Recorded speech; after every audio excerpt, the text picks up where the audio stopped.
A good many of you believe, for various reasons, that this place, Washington, D.C., is warped, out of kilter, a sort of make-believe land where politics and scheming distort reality, or at least try to.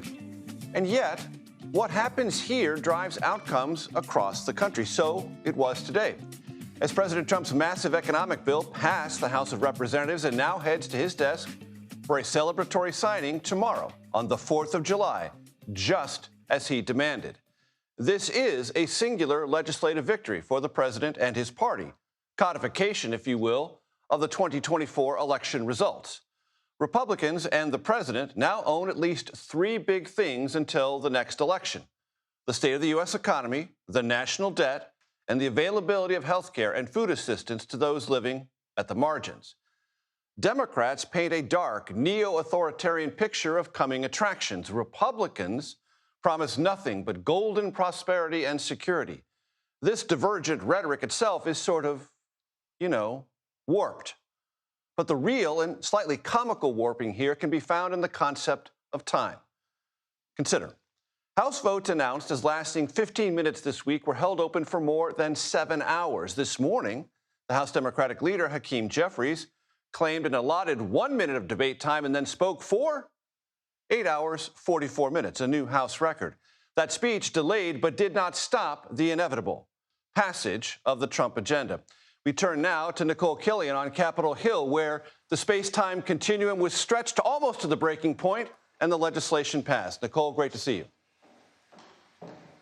Yeah, that's right. I mean, look, we saw a similar cadence in the Senate where we had a number of starts and stops. Obviously, Republicans had some issues coming out of the gate in terms of just being able to clear some of the procedural votes to move forward with this bill. And then once that finally happened, we saw Minority Leader Hakeem Jeffries utilize this procedural tool known as a magic minute to try to slow down passage, speaking for over 8 hours. In fact, breaking Kevin McCarthy's past record of 8 hours and 32 minutes. But ultimately, the bill did clear the chamber. There were two Republicans who voted against the package, Tom Massey and Brian Fitzpatrick. But this reaffirms certainly the Speaker's confidence. He had projected confidence, of course, throughout this process that ultimately he would not only be able to get this measure passed, but get it in time to meet the president's deadline of July 4th, which, as you just noted, will be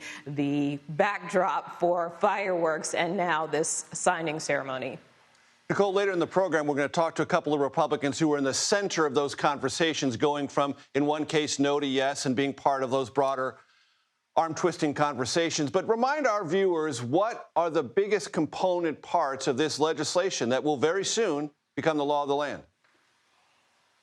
Well, of course, the whole impetus for this was to extend the president's 2017 tax cut. So by and large, that is what it does, in addition to funding some of his other key priorities, like expanding security at the border, ICE enforcement, fortifying the wall, et cetera. Also increases in funding for defense.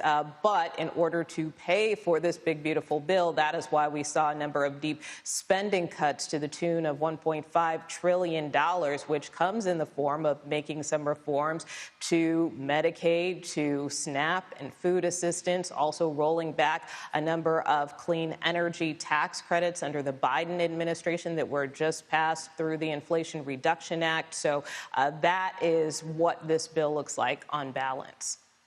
It was a long night, a series of long nights. Nikole, my very deep thanks to you and all of your team on Capitol Hill for doing such a formidable job tracking every bit of the outcome of this legislation. Thank you so very much.